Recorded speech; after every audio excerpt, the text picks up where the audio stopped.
Welcome back. The discussion by our next panel of experts is of particular significance to each of us because the topic is the world we live in. We face many challenges today: a global health crisis, an economic slowdown, and the changing geopolitical landscape. How will the developed and developing world negotiate this complex environment? To discuss these issues, on our very special panel, we have Vijay Gokhale, non-resident senior fellow, Carnegie India and former foreign secretary; C. Mohan, director, Institute of South Asian Studies, National University of Singapore; Ashley J. Tellis, Tata Chair for Strategic Affairs and senior fellow, Carnegie Endowment for International Peace. In conversation with them will be Tanvi Madan, Senior Fellow, Foreign Policy Program and Director, India Project, Brookings Institution. Welcome.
Good evening to those of you in India, and good morning and afternoon to those of you joining us from other parts of the world. It's a real pleasure to be moderating this Geopolitics of Technology session with a stellar panel at the Carnegie Global Tech Summit. Yesterday, Indian External Affairs Minister S. Jaishankar and Carnegie Endowment President Bill Burns described the world we find ourselves in today as significantly different from a few years ago. Dr. Jaishankar talked about a less trusting, more fluid and complex world where definitions of security, of vulnerability, of leverage have changed. During this session, we'll be discussing this world we live in and the way it might evolve over the next few years and perhaps even next decade. It has, as the cliche goes, presented both opportunities and challenges for countries of all sizes. And it is requiring them to make adjustments and choices that we will discuss today. Since Anu has already introduced our distinguished panelists, Vijay Gokhale, C. Mohan, and Ashley Tellis, I will not repeat those introductions, but rather we'll dive straight into the conversation so we also have enough time for questions from the audience at the end of the session and perhaps even during it. I'd like to start with a discussion of broad trends that we've seen over the last few years and what we might see in the time ahead. Now, over the last few years, we can identify certain broad strategic trends that have affected and in turn been affected by globalization and technology, some of the themes of this summit. Some of these trends and these factors have been predictable, some have been unexpected. These include, of course, perhaps if not totally unpredictable, but at least unexpected, the coronavirus pandemic and its widespread fallout across the world. We've also seen intensifying US-China competition, but also more broadly, a more assertive China towards a range of different countries and on a number of issues. We've seen the rise of populism and nationalism in its various guises. Some would say positive, some negative. We've seen that technology has been a great enabler and is in every facet of our lives. But we've also seen in this time that this is technology, the technological realm is not separate from or immune to either politics or geopolitics.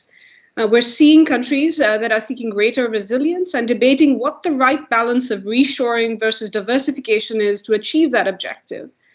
It is a more connected world, as we all like to say, but these last few years have also shown us it is a world where there are more questions and doubts about those connections than we've seen in quite a while. So I'm going to turn to the panel and ask each one of them in turn, starting with Mr. Gokhale. If you look out into the medium term from your perspective, what are likely to be the most significant strategic trends, either building off of the ones we've seen over the last few years or some new trends or different trends that we might not expect today?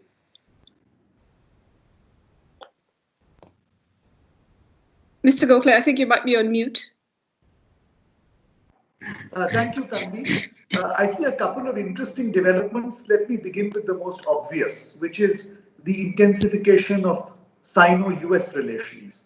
I've been reading a number of Chinese writings in the last couple of weeks, and there is near unanimity in their view that it is going to get more intense and it is going to be long-term. It is divided between pessimists and optimists as to whether it will lead to some kind of an extreme situation like conflict. But I think there is a broad agreement that this will pose challenges for the rest of the countries, and that means it poses a challenge for India. And the challenge it poses is, are we going to have to make a choice between them, or do we find a way of maintaining our strategic independence?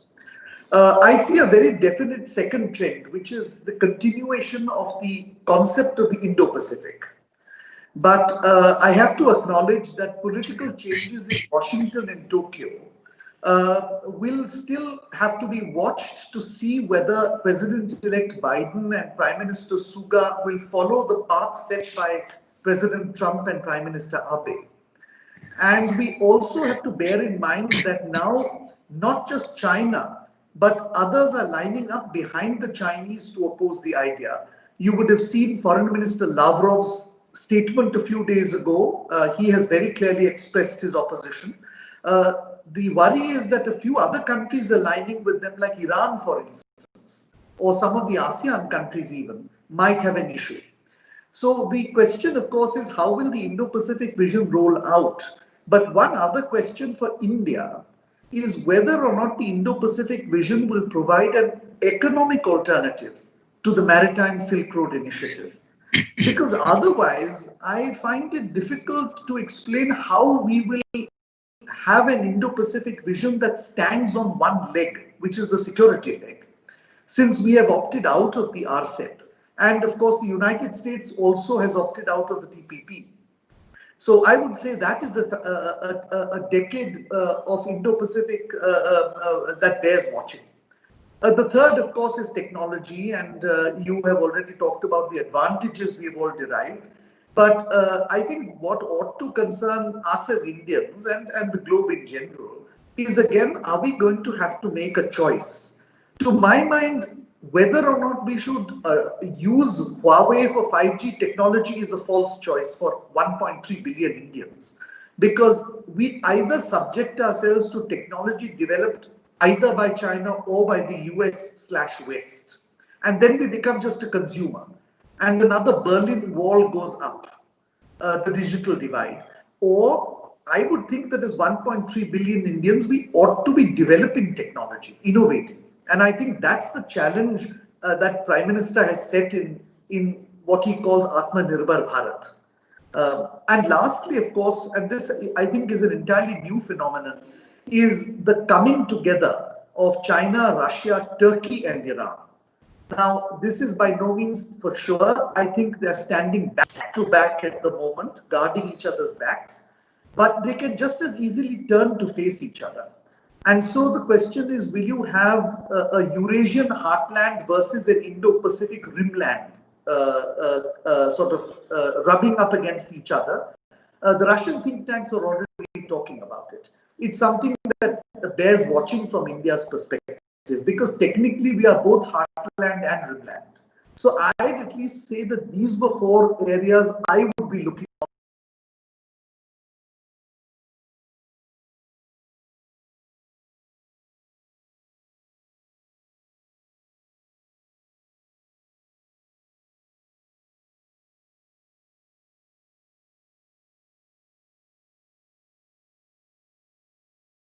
kind of what the trends we might see over the next few years and even in kind of towards the medium term that you see from your vantage point?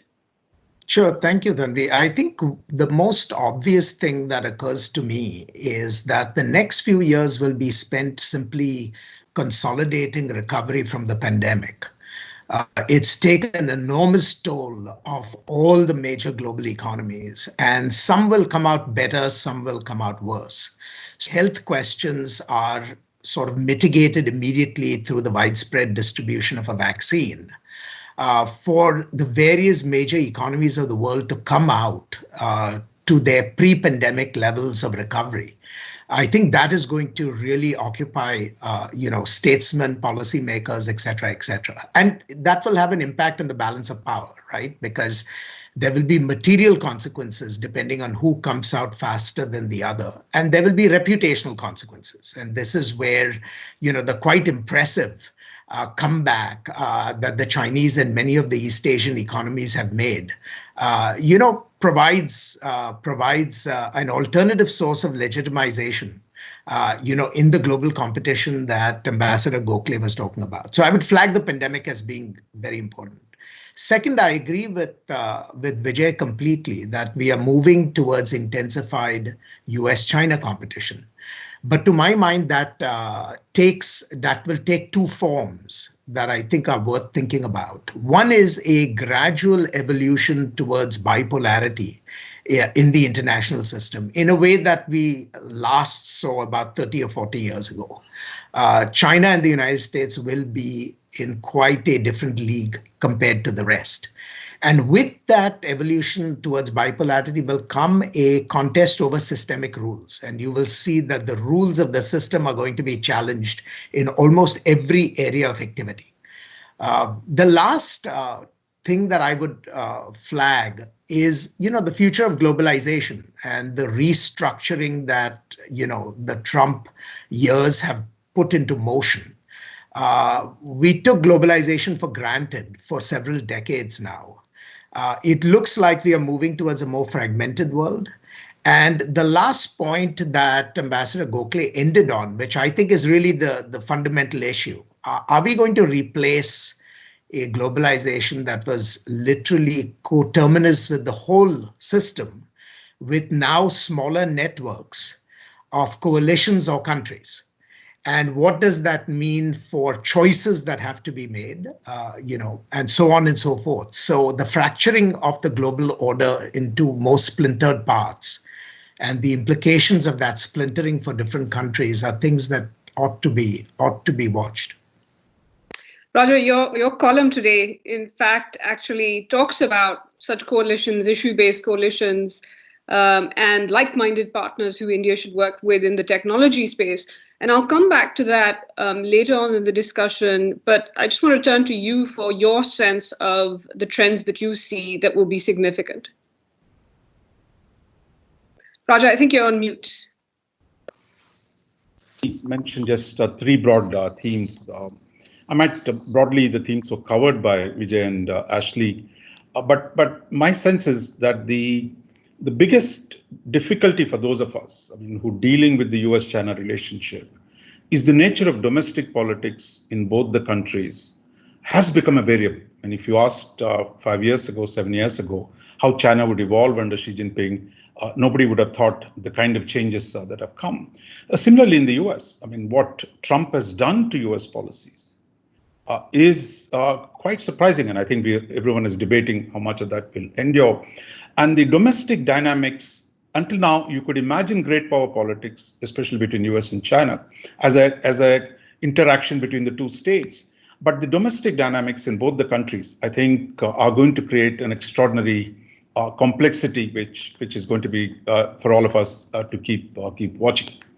The second, I think, is the question of globalization.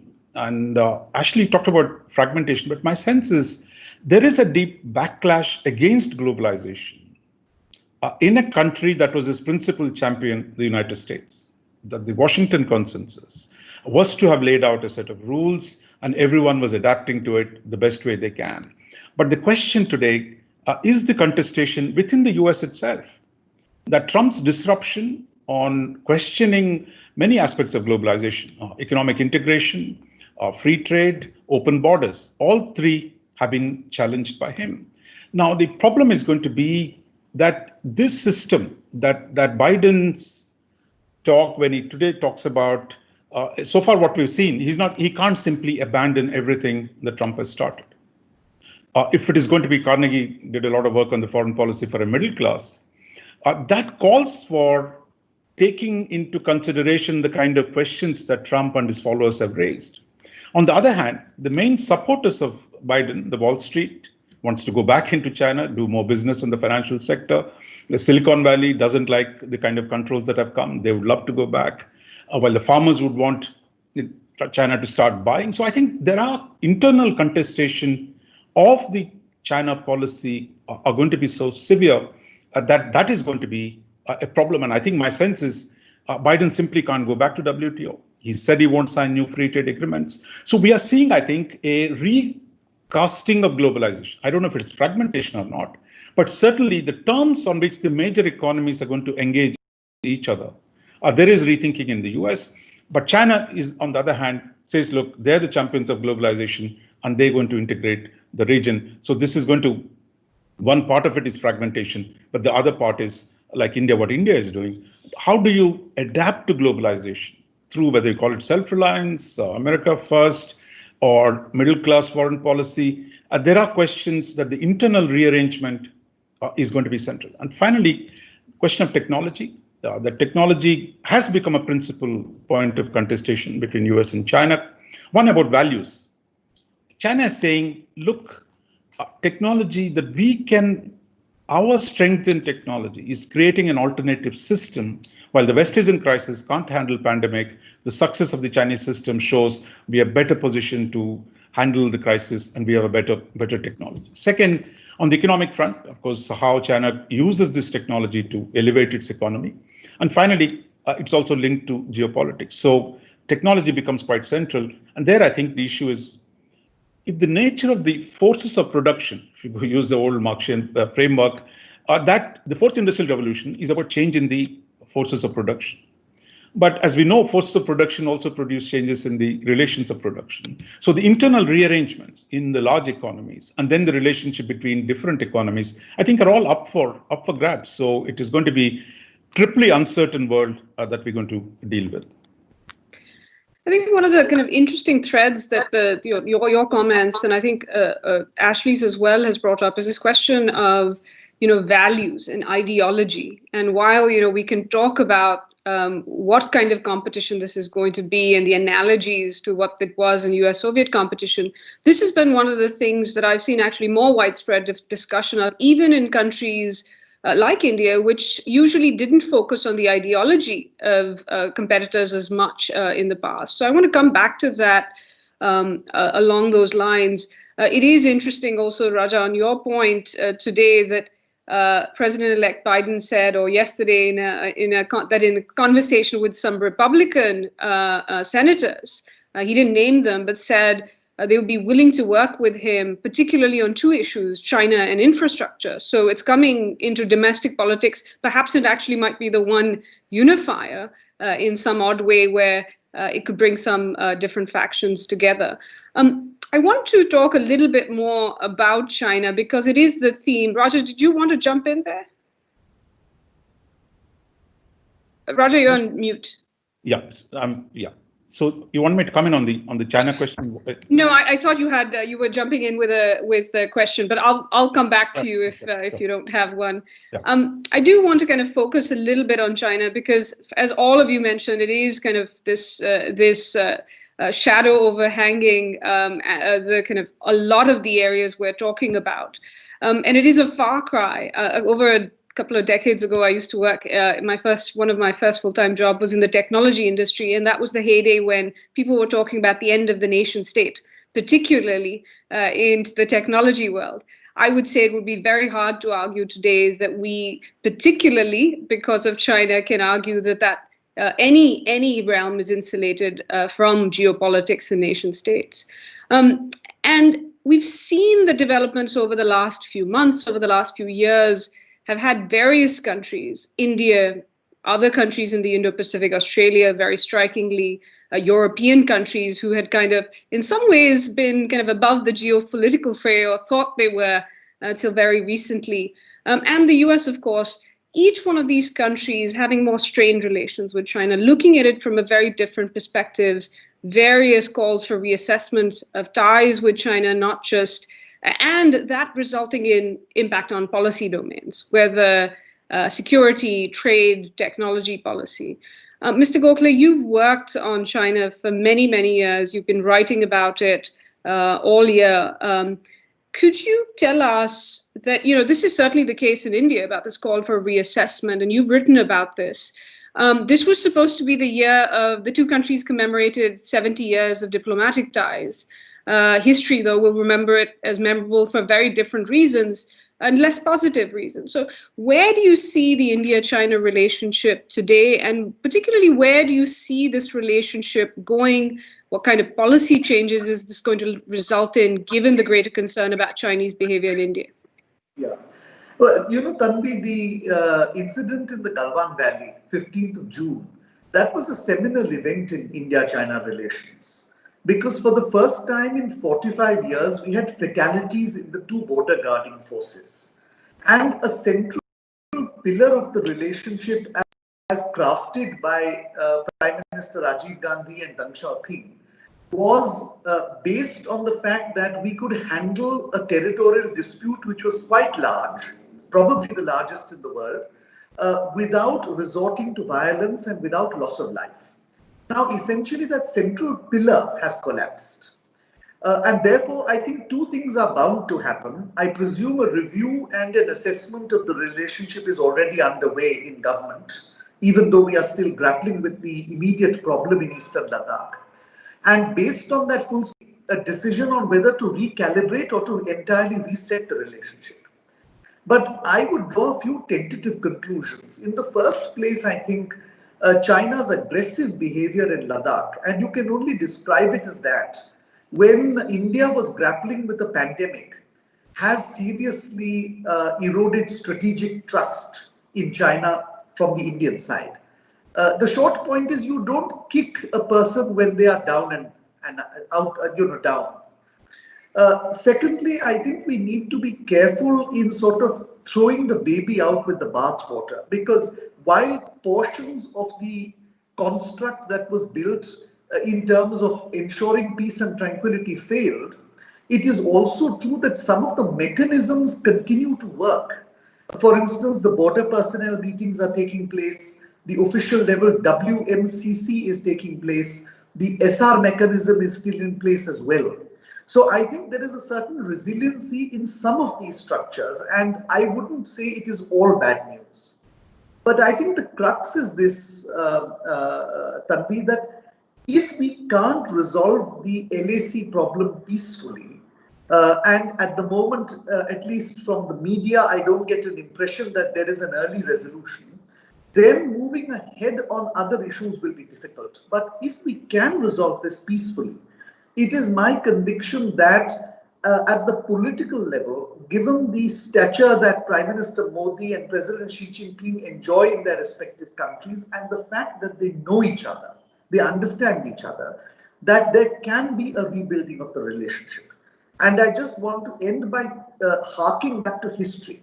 Even after 1962, it was then Foreign Minister Atal Bihari Vajpayee who made the decision with the Janata government to go to Beijing in February 1979, which essentially kick-started the relationship.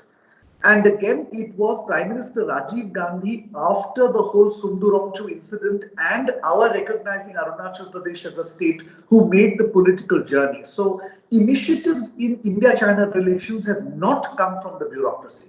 They have not come from public opinion. They have essentially come from the political level. And I believe that if we can resolve the LAC situation peacefully, I think the Prime Minister and President Xi have it in them to recraft a relationship. Obviously, it will involve policy changes on the Indian side. I think it's a little too early to speculate in that regard. Thanks, Tanvi.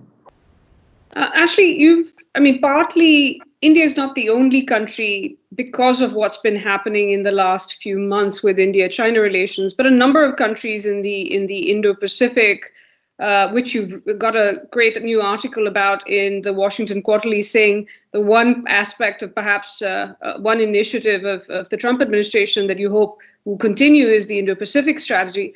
There are a number of countries in the region who have these questions about, well, what will a Biden administration's approach to China be? Will there be continuity or change? How do you see things sitting in Washington? Where do you think this relationship, the US-China relationship, will go over the next few years?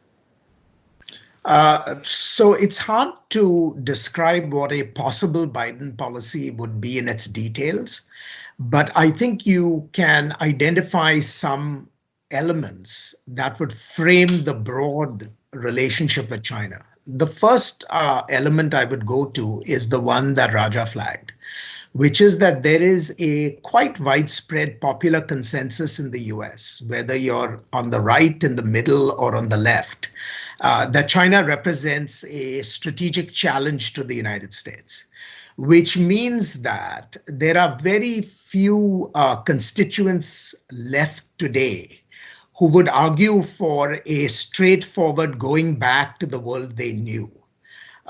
So Biden sort of starts off with a changed popular view about China. And that is significant because, you know, he will not have to push back against popular anxieties against China. Those anxieties are there, and it's simply a question of how he channels that.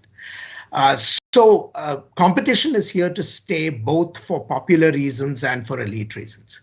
Second, he has indicated, however, that he wants a more rational, more targeted competition with China, as opposed to a competition that resembles a drive-by shooting, where everything becomes, a fatality of sort of unrestrained competition.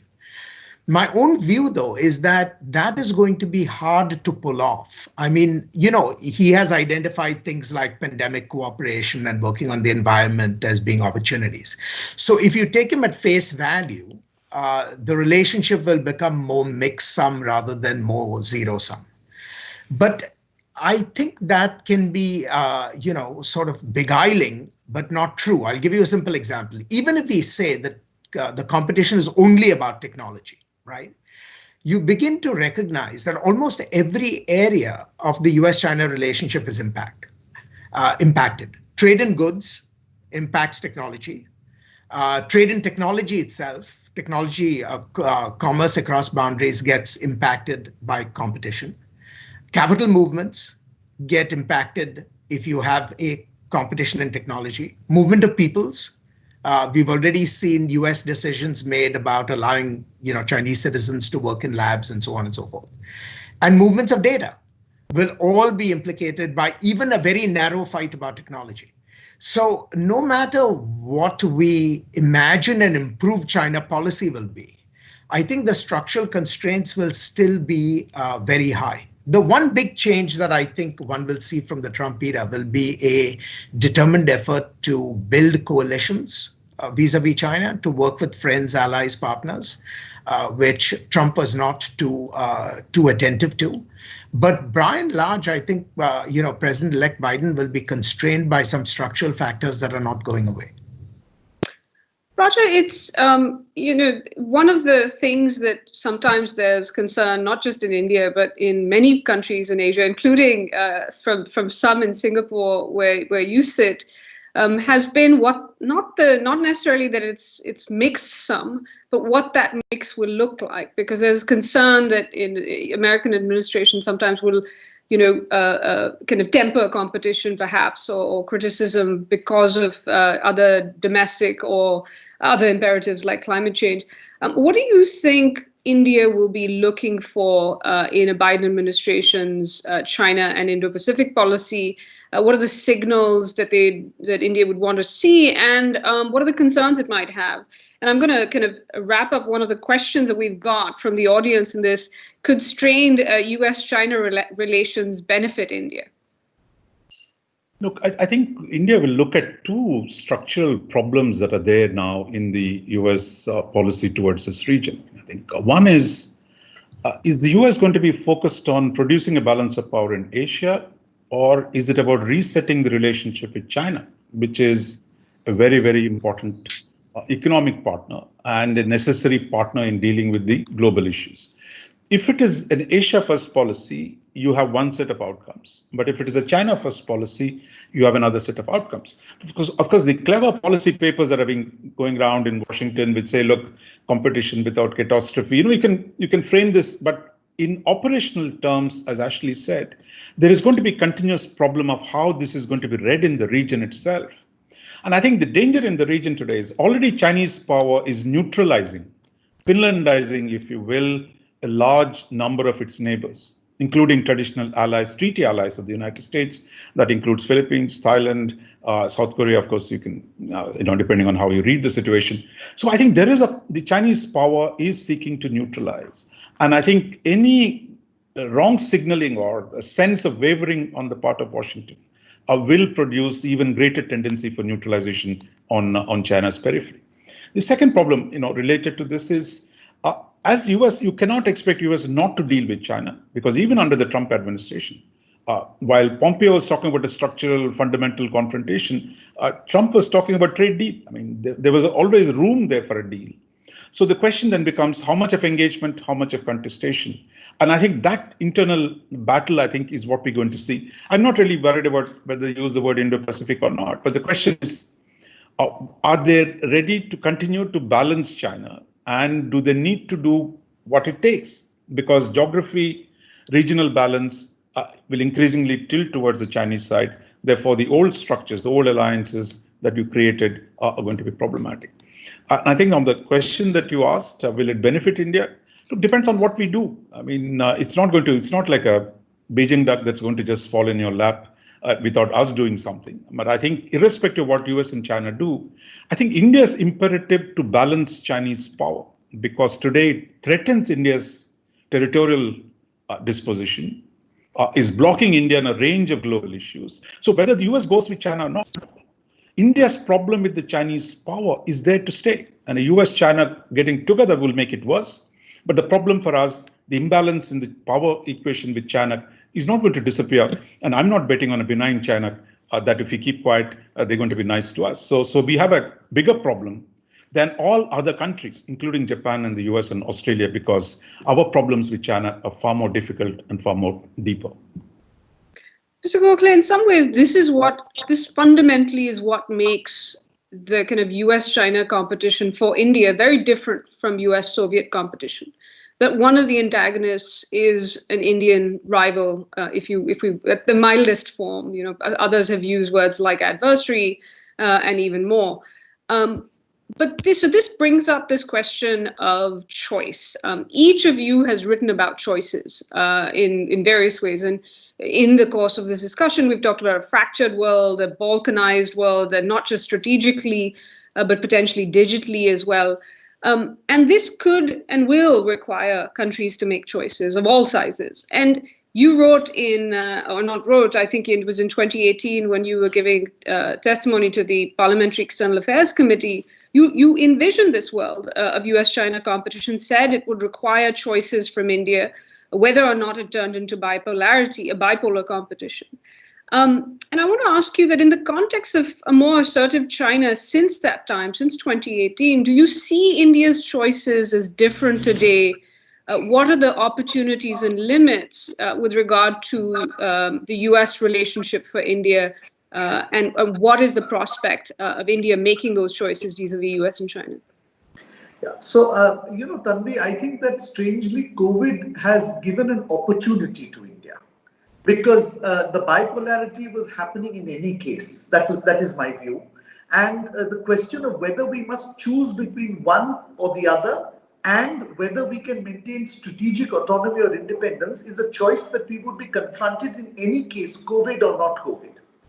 But I think COVID allows all governments, including the Indian government, to reassess the situation. And I think that is pretty much what has happened. The question is essentially, can we match our words with our deeds? And the issue here lies, the nub lies with India Inc. It is for India Inc. to take up the baton and to run with it, so that we become a true competitor going on from here. the government of India can only create an enabling framework. It cannot actually build India's economic growth. That has to be done by companies. So the choice for companies is, do you start with COVID as a challenge and adapt technology, environment and other standards and grow your business and make India truly competitive? Or do you use this occasion to rebuild all these walls that you built in the 60s and 70s, essentially being content with the fact that since 1 out of every 6 people on the planet is Indian, if you make anything, you're bound to sell it because, 1.3 billion people will need it. Now, this is a choice that India Inc. has to make, and I think we are going to have to see whether they do it or not. But my sense is that if we don't eventually connect with global supply chains, because any country has become a major power only by interconnecting with the world, not by retreating into a shell, we will have an issue. So the crucial point here is, it is now for Indian industry and Indian business, and of course the Indian government, to make sure that Atmanirbharta means innovation, application of technology, growth of the economy, rather than import substitution alone. One other point I want to make, and this is also a question of whether India, because this was a point that I think Raja or you had mentioned about whether democracy as a value system is something which India should now fly the flag for. And I think this is important because we are the world's largest democracy. And because we have had solid achievements over 70 years. I mean, there are few setbacks, but the achievements are far greater than the setbacks. And I've always wondered, Tanvi, why a country which is 1/5 the size of China economically, 1/4 the size of China militarily, remains a concern. And the answer is, we are the only ideological challenge, the true ideological challenger to China. A country as populous, as poor, as underdeveloped, as ethnically diverse, still allows its people to decide whether X or Y or Z will be the Prime Minister of the country. And I think it is time, perhaps, in our 75th year, which we will celebrate in 2022, to tom-tom this a little abroad. Because I think we have something to tom-tom. And I think if we can combine it with economic growth, I think we have a reasonable future ahead. Thank you.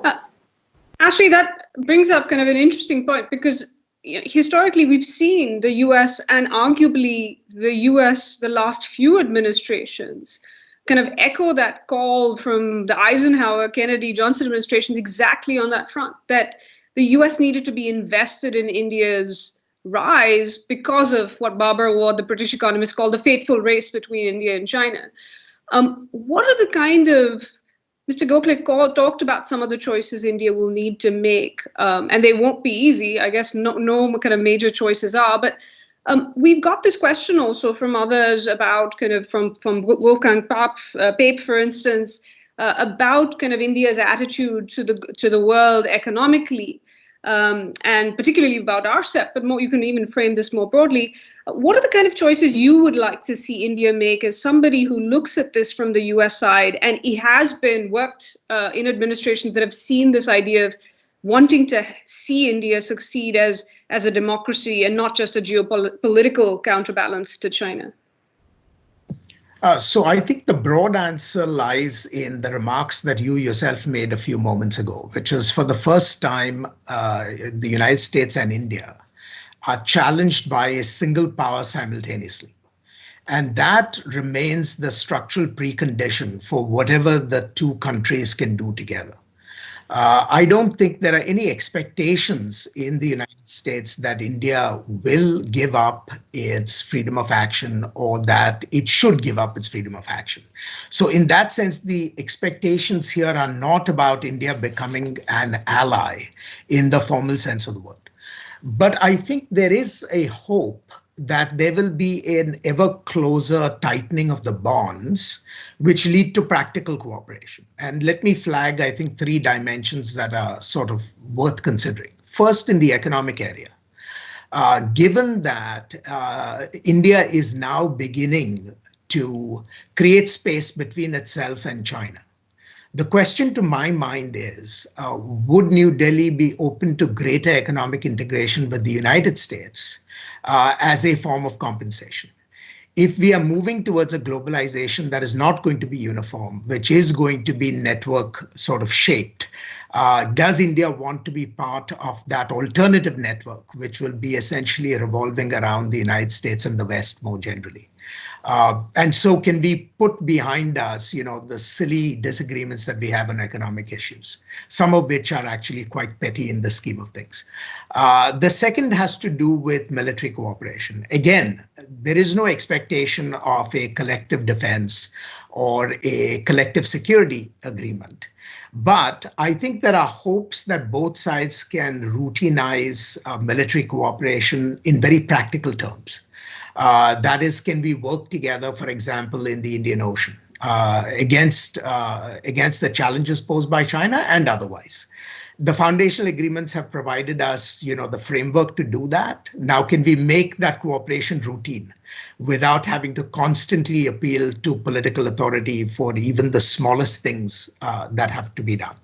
And then lastly, I think in the political space, the question that people have is whether India, which has taken very sort of visible positions on the Indo-Pacific, whether those positions will survive even after Sino-Indian relations and the crises currently with China sort of pass.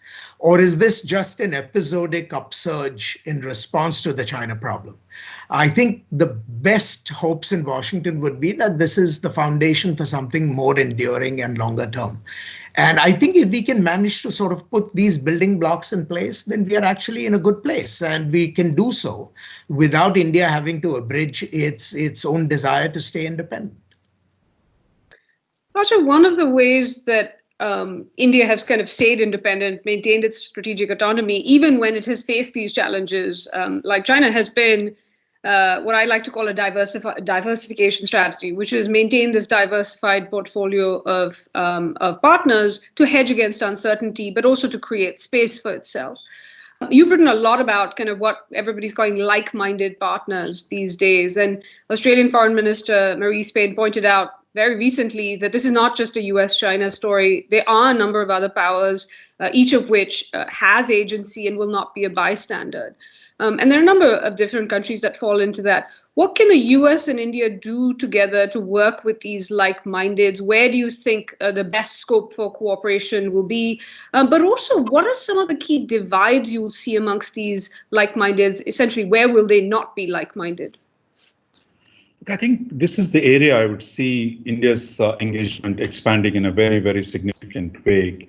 Because much of our debates got trapped in this question, strategic autonomy versus alliance. My sense is, look, India's own history says, look, when it was in trouble, it turned to partnerships or alliances. I mean, I'll use that word. 1962, you've written about it, the Nehru's outreach to Kennedy. I mean, it didn't work out. Then in 71, when the US and China got together, India went to the Soviet Union, the 71 treaty. So it's not that India is somehow exceptional to the logic of power, that when you're confronted with big threats, you create alignments, and alignment is not a bad word. It's very much part of Indian tradition in Panchatantra or in the Arthashastra, that you make alliances to defeat an adversary. But it's not a Catholic marriage. It's not a permanent thing that countries do. Turkey is supposed to be your ally, US ally these days, and it is being sanctioned for buying stuff from Russia. South Korea is supposed to be ally of the United States. Their approach to North Korea is fundamentally different. So I think we spend a lot of time on this metaphysics of autonomy and alliance. My sense is, if there is a fundamental challenge to India's security from China, and the US has its own compulsions to engage China, that we need to have a second string, which is build a middle power coalitions. Some of them with the United States, like the Quad, some of them without the United States. The US doesn't have to sit in every orchestra and play that music. If India, Australia, France can do some things together, if India, Japan, and Indonesia can do some things together, that too we need to keep doing. And I think we've just begun that process. How much bandwidth we can produce to keep servicing these multiple networks is the question. That's one part. Second, you're all sitting, the seminar is in Bangalore. In technology, Silicon Valley and Bangalore are deeply tied, both on the digital side, as well as Bangalore is also a bio hub. Now, this networking has happened not because there was a conscious policy by the two governments, but in spite of them, I presume. The 70,000 American passport holders sitting and working in Bangalore, the Indian Americans, American Indians, whatever you want to call them, that networking gives us a fundamentally take a fresh look about technology coalitions, that we can do things together. That for every issue, we're not going to seek a resolution in the United Nations General Assembly or go to CD in Geneva to negotiate. That we must begin to create coalitions, whether it is on outer space, whether it is on on cyberspace. That I think now time has come for India to work with these various coalitions, especially with the Western countries, because we are decoupling from China on the technology side. So I think we need to do a lot more. Some with Europe, some with UK when it's going to break away, a lot with the US. So my sense is those are the coalitions that we need to build, because objective, and I'm not worried about the form. The objective is how does India increase its overall capacities to be able to deal with a real and present danger that it confronts from China. This is also one of the questions we got from Pratit Singh, who asked about this world where we're predicting a move away from multilateralism. I like to kind of quote my colleague Tom Wright. It's not a move away from multilateralism, just more flexible multilateralism. But he also asks about this question that India is not just kind of doesn't see or hasn't seen like-mindedness just necessarily with America, the US and American allies and partners, but also, and this is something that came up in the discussion, countries like Russia and groupings like the SCO and BRICS. Mr. Gokhale, this is also, I want to turn to you first on this question of the kind of Russia angle to India's partnerships. We've also got a question, and Ashley, I'll come to you on that, on that the US has sanctioned Turkey over, this is from Mayank Kumar, the US has sanctioned Turkey over the purchase of the S-400 missile system. Is this simply a sign of deteriorating US-Turkey ties, or should India worry? So maybe Mr. Gokhale first on where you see the Russia relationship going, particularly in the context of deeper, and you've written about this, deeper China-Russia ties. Yeah.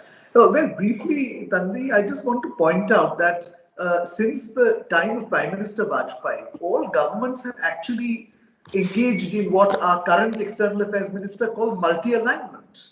And one of the biggest symbols of that is in the G20, our Prime Minister is part of a summit with the Japanese and American leaders on the one hand, and the Russian and Chinese on the other. So this is plurilateralism, and it is a form of multilateralism.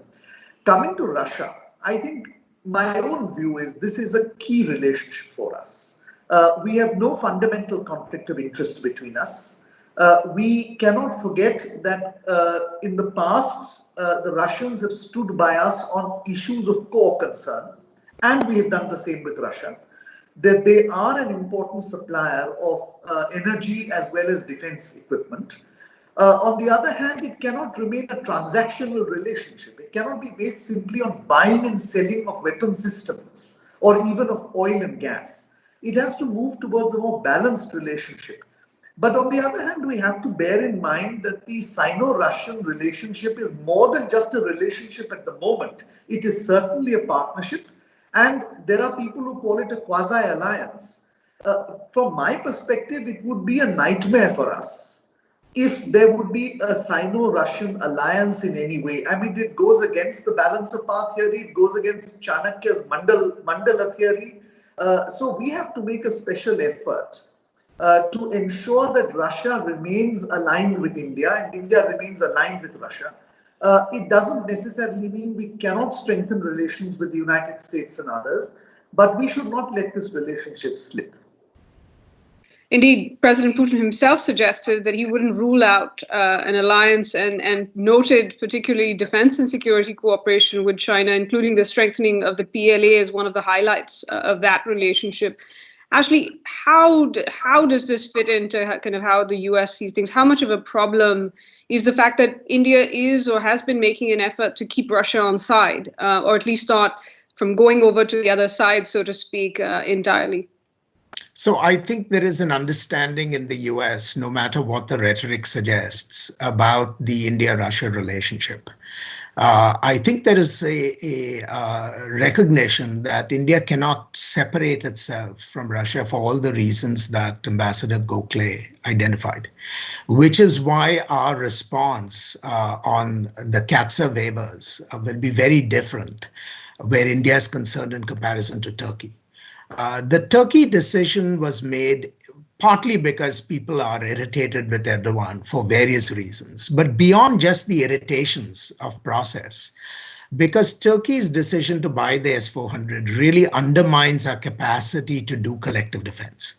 We don't have a collective defense agreement with India, and I don't expect we will. And so in that sense, India's purchase is autonomous. Its operations will be autonomous. They do not have any interactive effects with the US military or US systems. And so I think there will be much greater latitude in dealing with India on the S-400 than we've had with Turkey.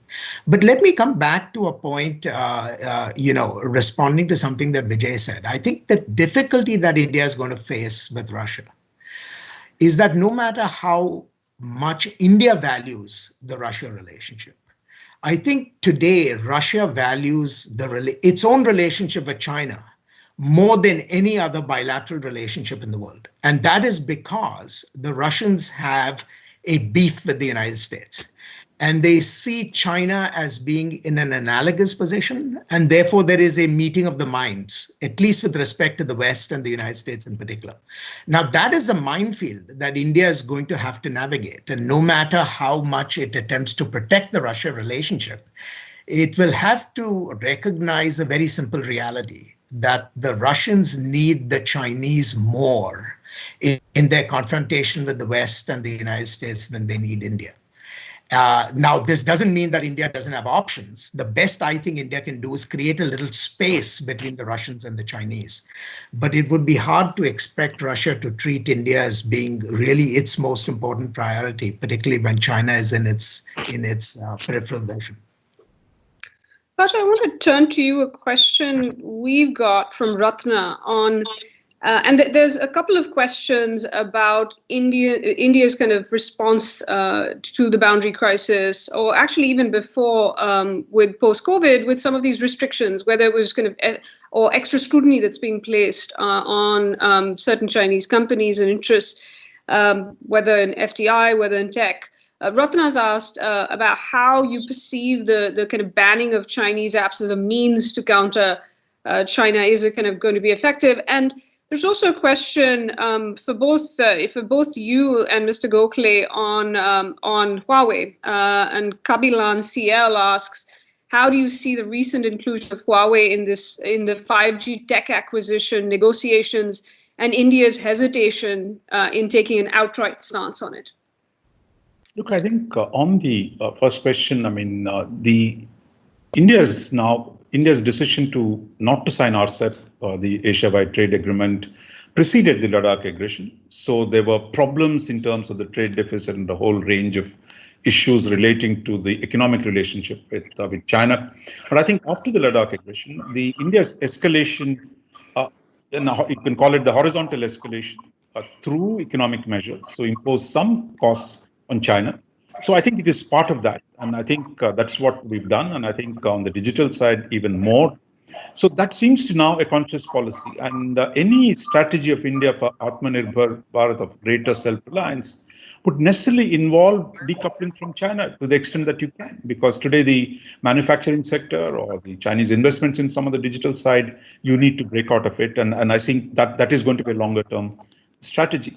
On Huawei, I mean, I don't think we should react to every news story. I mean, to say, look, I mean, give some credit to the Indians. I mean, I think they're not going to, after all this, simply hand over to, if you want to keep them in the trials, maybe. But I think we should not start judging every little report. Is India being, sufficiently anti-China this morning? So I think that's part of a process. I'm not even sure if that story is correct. But even if it is true, the question is, if the play goes around, I think structurally the contradiction today between China and India is so deep on the economic, on the security front, on the regional front, on the international front, that these are not going to be, wave a magic wand and you can't disappear them. So I think that contradiction is only going to get sharper, and the China has shown no sensitivity to any of these India's concerns, whether on multilateral issues, regional issues, or bilateral issues. So I think India will have to deal with it. And there's no escape from that fundamental condition that has emerged. India now has an aggressive, strong, self-righteous neighbor who thinks his moment has come. Now, you like it, don't like it, but there you have it, and you have to deal with it. We on that kind of also on the economic side, and Ashley, I'm going to ask you about this. We've got a couple of questions, and I'm going to club them in kind of two ways, which is one about kind of India's economic reforms and policies. And Vivek Tiwari has asked, India's ailing economy has been drawing international attention. How might this affect our standing in the international community? And so this question of how India's material capabilities or domestic capacities affect perceptions of it as a power.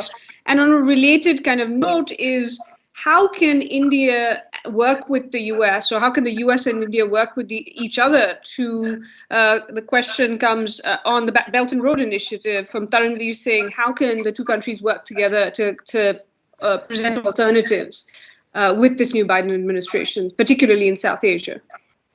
So on the economic question, I think the answer is fairly straightforward, right? That if India does not get its growth rates back, its relatively high growth rates that it enjoyed a decade ago, then its ability to do independent balancing of China is going to be at risk. Its ability to do cooperative balancing of China is also going to be at risk, because any partner of India would want to see a resilient and capable India, not a weak India. So for India's own capacity in a cooperative relationship, it needs to sort of get its growth rates back. The one thing that India needs to do better, I think, is really rethink its foreign economic engagement. Now, I understand that India is sort of recoiling from, the disadvantages it had suffered under the previous iteration of globalization. But that, to my mind, only means that it has to open up its economy even more clearly to its friends.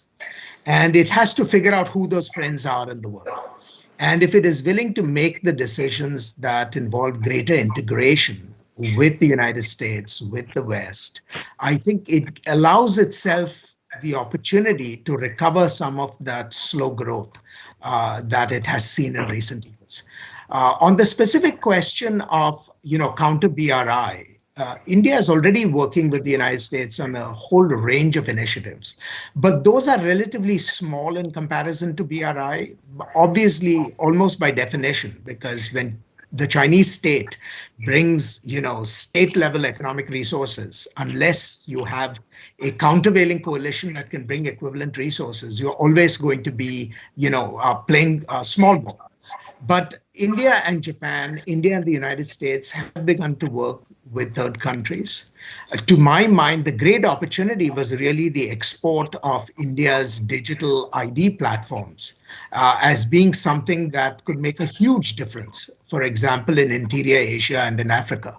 So if India could find ways of popularizing Aadhaar, exporting Aadhaar, it provides an opportunity for India to sort of play in the digital races and make a difference. But I think any sort of broad expectation that we will be able to counter BRI when we don't have state-level resources of the magnitudes that the Chinese have, I think we need to be realistic in our expectations on that. On that note of realistic expectations, we've got about a minute to go, and I want to take that time to thank all of you. No doubt next year when we get together, hopefully we wouldn't have gone through this global collective stress test that we did have this year. And so we'll have other more optimistic things to talk about. But thank you so much to all of you, to Vijay Gokhale, Ashley Tellis, and C. Raja Mohan. And thanks to all of you at Carnegie for putting together such a wonderful panel. Thank you.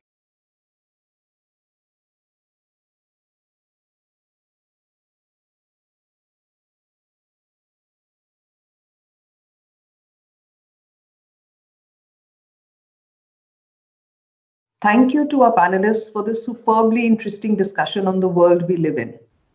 For our audience, if you missed watching the last session or any part of it, or any other previous session, you will find them on Carnegie India's YouTube channel.